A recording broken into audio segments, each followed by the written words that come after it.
Man rakstīja jautājums un jautāja, kas tā ir par lūpu krāsu. Vienādi kādā no maniem video meitenes ir ieraudzījuši, kad es lieku savu lūpu krāsiņu, ot šitā te viņa izskatās, bet tā nav lūpu krāsiņa, tas ir vienkārši lūpu spīdums.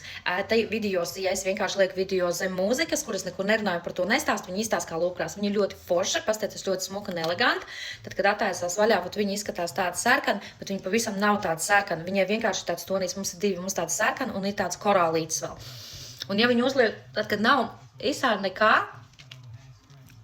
redziet, viņa nepaliek sarkana, viņa piedod tādu spīdīgu tonīti. Ja jūs uzliksiet vēlreiz, viņa paliks košāk, jūs uzliksiet vēl vienreiz, viņa paliks vēl košāk. Bet visā visumā tas ir lūpu spīdumiņš, tā nav lūpu krāsa. Ļoti forša, man viņa ļoti, ļoti patīk. Redzēju, gan es jau beigusies, tur vairs nekas nav palicis. Ļoti forša, tiešām ļoti labi mitrina, lūpiņas aizsargā, man ļoti, ļoti patīk. Tā kā lūpu spīdumiņš ikdienas lietošanā ļoti fantastisks un, kā redzēt, izstāsta ļoti eleganti, labi un...